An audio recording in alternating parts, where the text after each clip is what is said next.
ওং জননীং শারদাং দেবীং রামকৃষ্ণং জগদ্গুরুং পাদপদ্মে তয়সিত্বা প্রণমামি মুহুর্মুহুর। নমস্কার। নিবেদিতার ভারত দর্শনের আজ 205তম পর্ব। পৃথিবীর যে প্রান্ত থেকে ভোরের সূর্য ওঠার আগে সকাল 6টায় নিবেদিতার ভারত দর্শন যার যার বাড়িতে কোড়া নেড়ে জাগিয়ে দিচ্ছে, জাগো ভারত সন্তান। সেই নিবেদিতার ভারত দর্শন দ্বারা আমরা যারা জাগ্রত ভারতবাসী, স্বামী বিবেকানন্দের পুণ্যতীর্থ এই ভারত তীর্থে জন্মগ্রহণ করেছি। নিবেদিতা যে ভারত তীর্থে আগমনের জন্য নিজের জীবনকে বাজি রেখেছিলেন, যখন এসে তার গুরুর অল্প দিনের মধ্যে শরীর চলে যাওয়া তার কাছে যে অশনি সংকেত এনে দিল, সামনের আপামর খেটে খাওয়া মাঠে ময়দানে মানুষগুলির মধ্যে বিবেকানন্দকে যখন নিবেদিতা খুঁজে পেল, সেই জ্বলন্ত অগ্নিকুণ্ডে পঞ্চভূতে বিলীন হতে দেখা স্বামী বিবেকানন্দের শরীরের অংশ যেন প্রতিটি ভারতবর্ষের মেহনতি মানুষের মধ্যে মিশে যাওয়া দেখে নিবেদিতার কষ্ট, দুঃখ, জ্বালা, যন্ত্রণা, স্বজন হারানোর ব্যথা ভুলে নিবেদিতা ভারত প্রিয়তা জাগ্রত হলো। প্রতিটি ভারতবাসীর মধ্যে তার রাজা, তার গুরু, যিনি তাকে এদেশে হাত ধরে শিখিয়েছেন কিভাবে ভারতবর্ষের মানুষকে ভারতীয়ভাবে সেবা করতে হবে, যে শিক্ষা তার কাছ থেকে পেয়েছেন, অর্থাৎ তার গুরুর কাছ থেকে, সেই গুরু আজ তার অল্প সময়ের মধ্যেই তার সামনে থেকে নির্বাপিত হয়েছেন, তাকে একলা পথ চলার রূপরেখা তৈরি করে দিয়ে। নিবেদিতা সহ্য করতে পারছিলেন না এ ব্যথা, এ বেদনা। গাছের তলায় বসতে বসতে আবেগাশ্রু তাকে যখন ঘিরে ধরেছে, নির্দিষ্ট ভাবনার মধ্যে যখন তিনি তলিয়ে যাচ্ছেন, এ দেশে থাকবেন না, নিজের দেশে ফিরে যাবেন, কারণ যে তাকে এনেছে সঙ্গে করে সেই আজ তার সামনে নেই। কার অভিভাবকত্বে, কার নেতৃত্বে সেই দেশে থাকবে বা এদেশের জন্য কাজ করবে, এটা তাকে খুবই পীড়া দিচ্ছিল। যখন ওই পঞ্চভূতে বিলীন হওয়া শরীর থেকে রাস্তায় দূরে হেঁটে যাওয়া শ্রমজীবী মানুষ তথা চাষ আবাদ করে মাটির সাথে যারা দিনরাত লড়াই করে, সেই কৃষি প্রধান মানুষ, কৃষিজীবী মানুষ, তাদের মধ্যে যখন বিবেকানন্দকে মিশে যেতে দেখছেন তার গুরুকে, তখন নিবেদিতার মনে হয়েছে এদের সেবা করলেই তার গুরু যে পথ দেখিয়ে গেছেন, নির্দিষ্ট লক্ষ্যে বা আসল তার মোক্ষে পৌঁছাবার সুপথস্থ পথটিকে তিনি আবিষ্কার করতে পারবেন। নিবেদিতা 4 জুলাই তার আকাশ ভেঙে পড়া তার গুরুর মৃত্যু তাকে যেভাবে শোকে 4 জুলাইয়ের পরে 5ই জুলাই শোকে দিশাহারা করল, ওই বেলুড় মঠের গাছের তলায় বসে তার গুরুকে তিল তিলভাবে আগুনের সাথে কাঠের সাথে ছায়ে পরিণত হতে দেখল। কিন্তু ওই শ্রমজীবী মানুষের মধ্যে মিশে যাওয়া দেখে তিনি নতুন উদ্যমে ভরপুর হলেন। তার বারবার মনে হতে লাগলো স্বামীজির সেই কথা, ভারতবর্ষে বেশ কয়েক বছর ধরে সন্ত্রাসের রাজত্ব চলছে। ইংরেজ সৈনিকদের হাতে আমাদের পুরুষেরা প্রাণ হারাচ্ছে, মেয়েরা অত্যাচারিত। এক ভয়ঙ্কর হতাশার মধ্যে আমরা বাস করছি। অন্যত্র স্বামীজি বলেছেন, আমার উদ্দেশ্য রামকৃষ্ণ নয়, বেদান্ত নয়, আমার উদ্দেশ্য সাধারণের মধ্যে মনুষ্যত্ব আনা। নিবেদিতার স্মরণে ছিল স্বামীজির সেই কথা, আগামী 50 বৎসর আমাদের গরীয়সী ভারত মাতায় আমাদের আরাধ্য দেবতা হন। একই তেজে নিবেদিতা বললেন, মাই এম ইজ নেশন মেকিং। স্বামী বিবেকানন্দের শরীর যাওয়ার এবং দাহ কার্য শেষ হয়ে যাওয়ার পরেই স্বামী নিশ্চয়ানন্দজি ঝিমোচ্ছিলেন স্বামীজির আবাসস্থলের সেই দোতলা বাড়িটির নিচে। শারদানন্দজি তাকে জিজ্ঞাসা করলেন, এত সঙ্গে ভেঙে পড়লে হবে? স্বামীজির যে দেখানো পথে কাজ করতে হবে, স্বামীজি কাজ করতে করতে মরে যেতে বলেছেন, আর তুমি তার শিষ্য হয়ে তার কাছে জীবন দিয়ে স্বামীজিকে বলেছিলে চা বাগানের কুলি হতেও তোমার সমস্যা নেই, অর্থাৎ কর্মই তোমার জীবনের ধর্ম হবে। তুমি স্বীকারোক্তি ছিল তোমার স্বামীজির কাছে, আর তুমি কিনা স্বামীজির চলে যাওয়ার পরে তার অবর্তমানে তার জন্য চোখের জলে ভাসিয়ে দিচ্ছ, দুঃখে বেদনায় কাতর হচ্ছ। এটা তোমার সাজে না। তুমি বীরপুত্র বিবেকানন্দের সন্তান। নিশ্চয়ানন্দী বললেন, আর পাচ্ছি না থাকতে, আমায় বিদায় দিন, আমি আশ্রম ছেড়ে চলে যেতে চাই। কোথায় যাবে তুমি? শারদানন্দজি প্রশ্ন করলেন। নিশ্চয়ানন্দজি বললেন, যেদিকে দু চোখ যায় সেদিকে চলে যাব। তাকে সান্ত্বনা দিয়ে শারদানন্দজি বললেন, দেখো স্বামীজি সদ্য শরীর গেছে, এই সময় যদি তোমরা সবাই আমাকে ছেড়ে চলে যাও বা স্বামীজির এই বৃহৎ কর্মযজ্ঞ থেকে নিজেকে সরিয়ে নাও, লোকে সমালোচনা করবে, বলবে দেখো স্বামীজি চলে গেছে তাই এরাও সব গুটিয়ে ফেলছে কাজকর্ম। তুমি একটা মাস থাকো, তোমাকে অনুরোধ করছি, 1 মাস পরে তোমাকে আর থাকতে আমি বলবো না। নিশ্চয়ানন্দজি পাক্কা 1 মাস থাকার পরে 31 দিনের মাথায় শারদানন্দজির কাছে আবার বিদায় চাইলেন। শারদানন্দজি আর তাকে রুগলেন না। নিশ্চয়ানন্দজি বেরিয়ে পড়লেন, কিন্তু যার টিকি বাঁধা আছে স্বামীজির কাছে সে কী করে পালায়? সে বেরিয়ে পড়লেন, দু চোখ যেদিকে যায়, গিয়ে পৌঁছে গেলেন হরিদ্বারে। সেখানে কুম্ভ মেলা চলছে। স্বামীজির আর এক সন্তান স্বামী কল্যাণানন্দ সেখানে সেবার কাজ করছেন কুম্ভ মেলাতে। সেখানে গিয়ে কল্যাণানন্দজির কাছে তিনি সহকারী রূপে কাজে যুক্ত হয়ে গেলেন নিজের অজান্তেই। অর্থাৎ স্বামীজিকে কেন্দ্র করে যারাই ঘর ছেড়েছে বা ঠাকুরকে কেন্দ্র করে যারাই ঘর ছেড়েছে, তারা কি করে স্বামীজি থেকে জুড়ে থাকবে? নিবেদিতারও তাই। এই পরাধীন দেশকে স্বাধীন করা স্বামীজির স্বপ্ন ছিল। তাই 8 তারিখে নিবেদিতার এই ভারতবর্ষের কলকাতা তখন রাজধানী ইংরেজদের, ব্রিটিশ বিরোধী বিপ্লবী দল জেগে উঠেছে।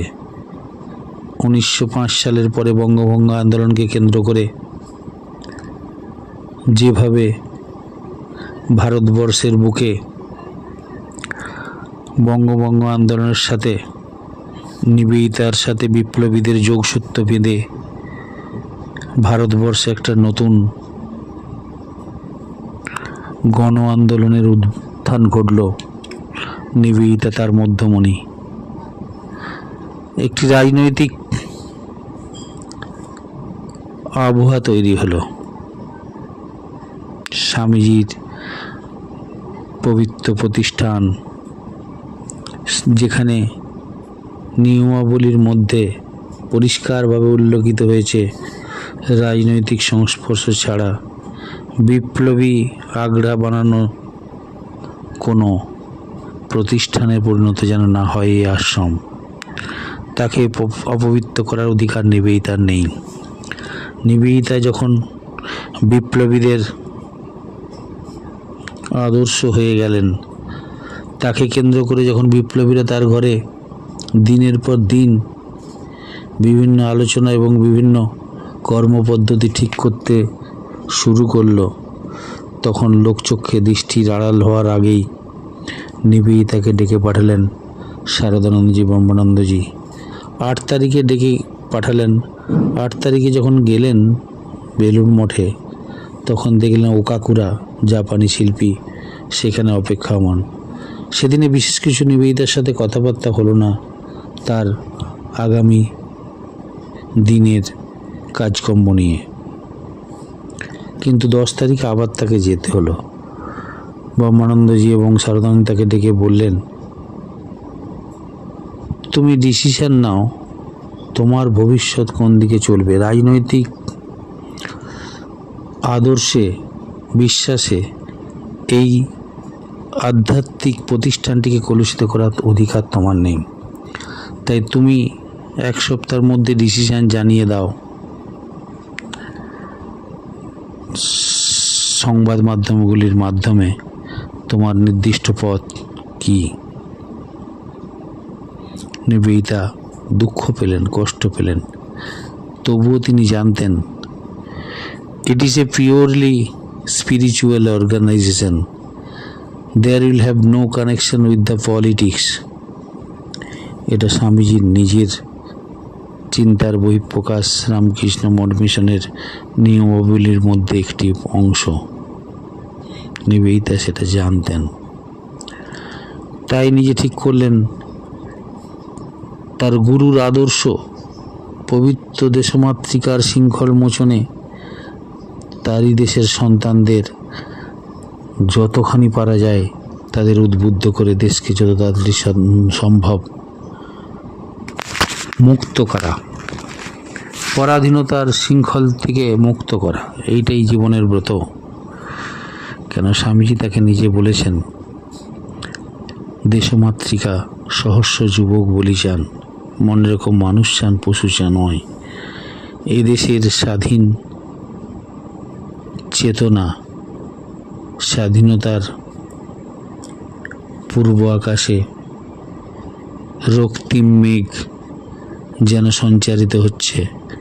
নিবেদিতা বিপ্লবীদের মধ্যে উৎসাহ জোগাতে জোগাতে কংগ্রেস দলের বিভিন্ন মিটিংয়ে যাওয়া থেকে যখন নিজেকে ক্রমশ রাজনীতির মধ্যে জড়িয়ে ফেলছেন, দেশকে পরাধীনতা থেকে স্বাধীনতায় নিয়ে আসার স্বপ্ন দেখছেন, তখনই বাজ পড়ল তার মাথায়।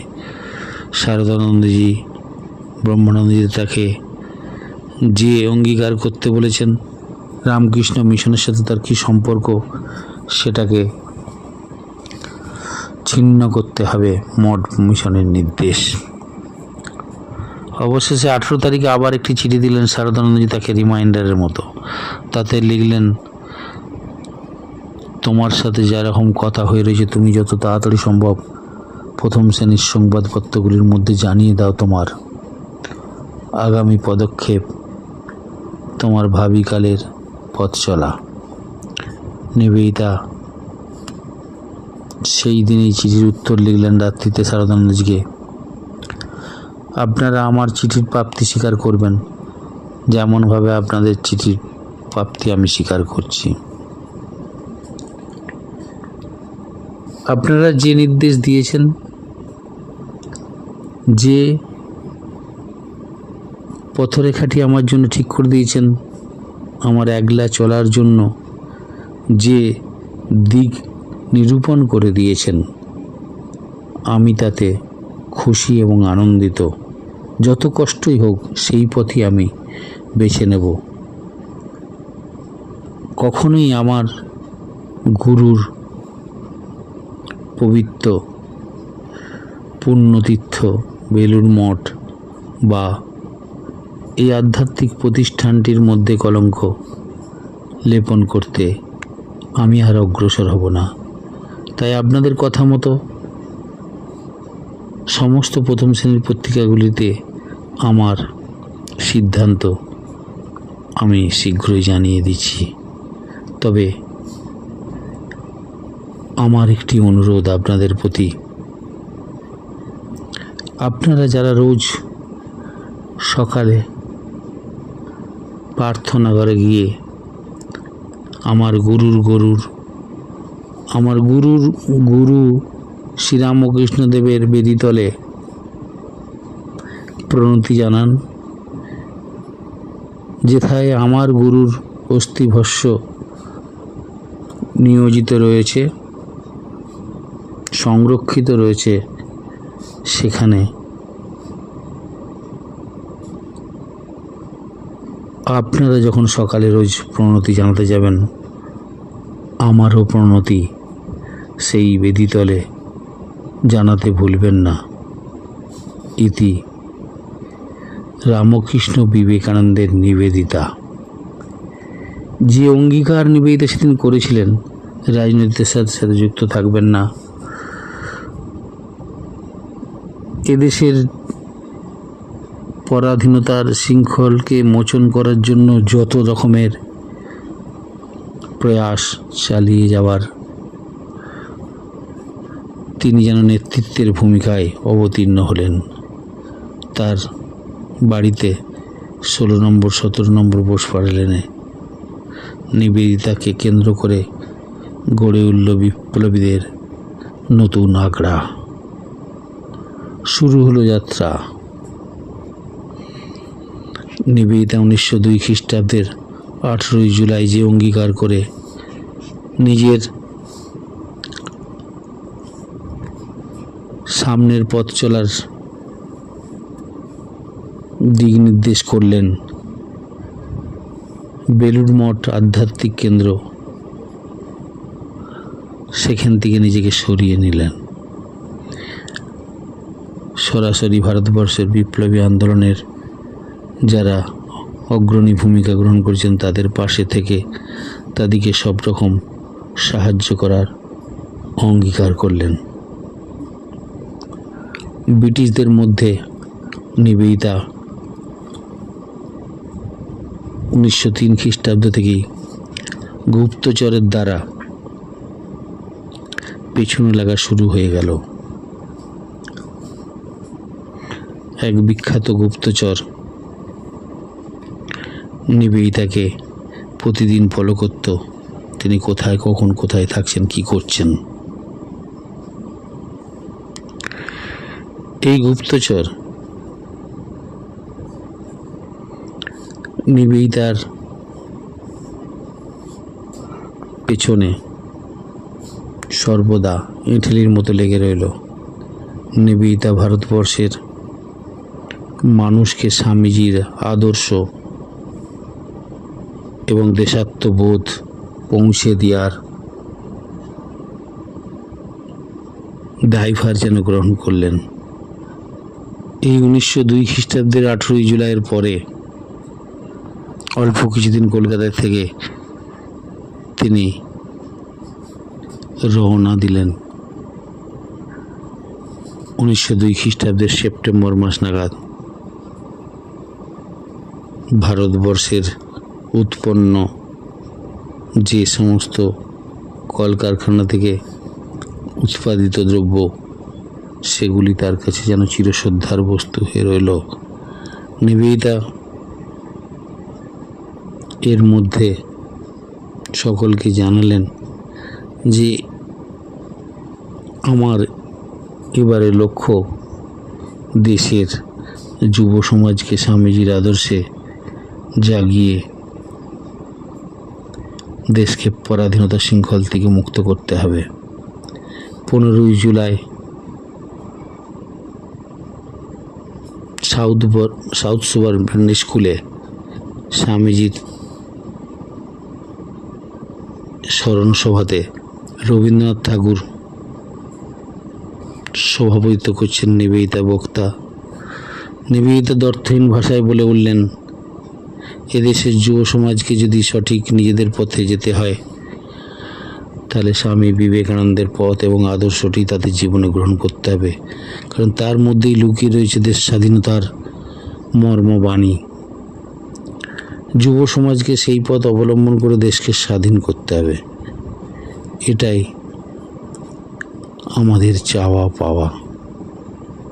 নিবেদিতা ভারতবর্ষের স্বাধীনতার আন্দোলনে অন্যতম প্রতিকৃত। স্বামী বিবেকানন্দ এবং নিবেদিতা ভারতবর্ষের স্বাধীনতার যে বীজটি পুঁতে দিয়ে গেলেন। নিবেদিতা যাকে তিল তিল করে বাড়িয়ে এ দেশকে স্বাধীন করার জন্য সব রকম প্রয়াস চালিয়ে গেছেন, সেই ইতিহাস হয়তো আজকে অপরের কাছে অজানা হয়ে রয়ে গেছে আজও। তাই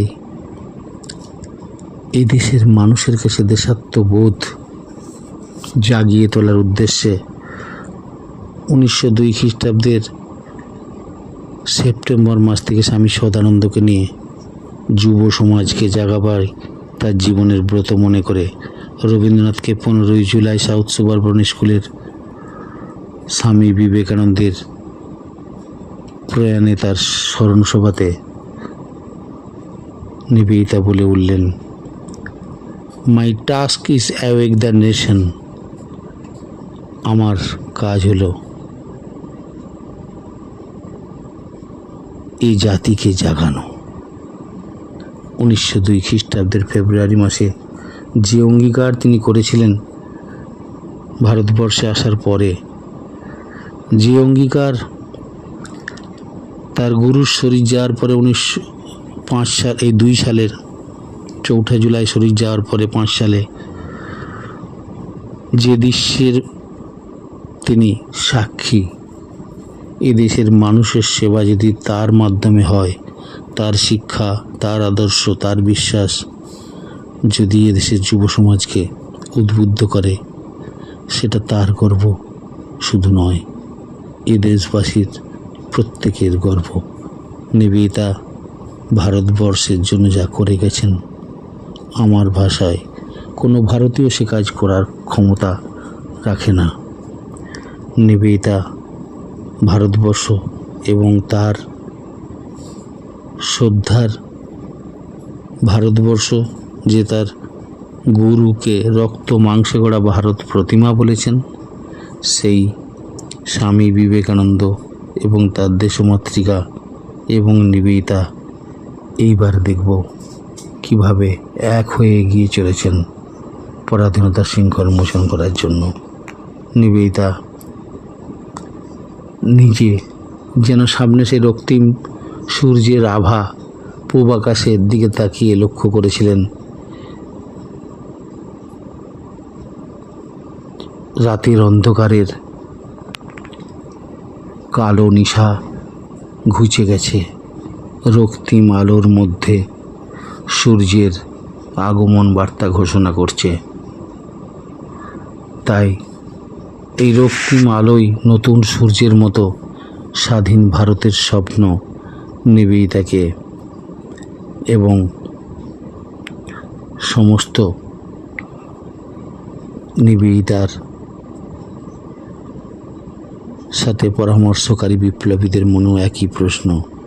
নিবেদিতা 1902 খ্রিস্টাব্দের সেপ্টেম্বর মাসের পর থেকে বেরিয়ে পড়লেন ভারত পরিক্রমায় সদানন্দকে নিয়ে। স্বামীজির লাইফ অ্যান্ড সিগনিফিকেন্স অফ স্বামী বিবেকানন্দের আইডিয়া, এর উপরে ম্যাক্সিমাম বক্তৃতাতে শুরু করলেন। ভারতবর্ষের এক প্রান্ত থেকে আরেক প্রান্ত ঘুরে বেড়ালেন। শুধু ঘুরে বেড়ানো নয়, তার সাথে সাথে সমগ্র দেশবাসীকে স্বামী বিবেকানন্দের জীবন আলোয় আলোকিত করার উদ্দেশ্যেই নিবেদিতার ভারত পরিক্রমায় বেরিয়ে পড়া এবং সমস্ত শোক দুঃখ বিষাদ ভুলে যেখানেই গেছেন মানুষের জনস্রোত তাকে যেমন আদরের সাথে গ্রহণ করেছে। নিবেদিতার গর্বে বুক ফেটে গেছে। একটি মানুষ বিদেশে যাওয়ার আগে তাকে কেউ চিনত না। পাশ্চাত্য থেকে চিকাগো বক্তৃতায় বিশ্ববিখ্যাত হওয়ার পরে প্রতিটি মানুষ, কি পুরুষ কি মহিলা, তার সামনে দাঁড়িয়ে দুটো কথা বলার সুযোগ পেলে সে তাকে ধন্য মনে করবে। এটাই স্বাভাবিক। নিবেদিতাকে ভারতবর্ষের মানুষ সেদিন চিনতে পারেনি। 150 বছর পার হয়ে যাওয়ার পরে এদেশের মানুষ ধীরে ধীরে তাকে চেনার চেষ্টা করেছেন। শুধু চেনার চেষ্টা নয়, এদেশের মানুষের সাথে একাত্মা হয়ে এদেশ মাতৃকার শৃঙ্খল মোচনে নিবেদিতা চির অক্ষয় অমর হয়ে থাকবেন, এটি বলার অপেক্ষা রাখে না। নিবেদিতার ভারত দর্শনের 205তম পর্বে নিবেদিতার শুরু হলো নতুন ভারত আবিষ্কার তথা স্বামী বিবেকানন্দের জীবন আলোয় আলোকিত করে যুব সমাজকে তাদের প্রকৃত ভূমিকা, এদেশের স্বাধীনতায় কী হওয়া উচিত, দেশকে স্বাধীন করার উদ্দেশ্যে তাদের কী কর্তব্য, সেটা তিল তিল করে বাগবাজারে 16-17 নম্বর বোস পার্লানে নিবেদিতার উদ্যোগেই সংগঠিত হয়েছিল। নিবেদিতার ভারত দর্শন চলতে থাকবে না। নিবেদিতার প্রিয় ভারতবর্ষের থেমে থাকা, সেই ভারতবর্ষ, আজকের ভারতবর্ষ অনেক ডেভেলপড, অনেক উন্নত থেকে উন্নততর ভারত। মধ্য কলকাতায় নিবেদিতার বিশ্বাস, শক্তি, ভক্তি, এদেশের প্রতি শ্রদ্ধা, তার অঞ্জলি এদেশকে স্বাধীন করায়, সেটি তার আসল ভারত দর্শনের উপাসনা। নিবেদিতার ভারত দর্শনের 205তম পর্ব এখানে শেষ করি। সকলে ভালো থাকবেন। নিবেদিতার সাথে আমরাও এগিয়ে চলব ভারতবর্ষকে বিবেকানন্দের আলোয় জাগিয়ে তোলা। ওং অসতমা সদ্গময় তমসৌমা জ্যোতির্গময়। ওং শান্তি শান্তি শান্তি। হরি ওং তৎসৎ। শ্রীরামকৃষ্ণ অর্পণমস্তু। সকলে ভালো থাকবেন।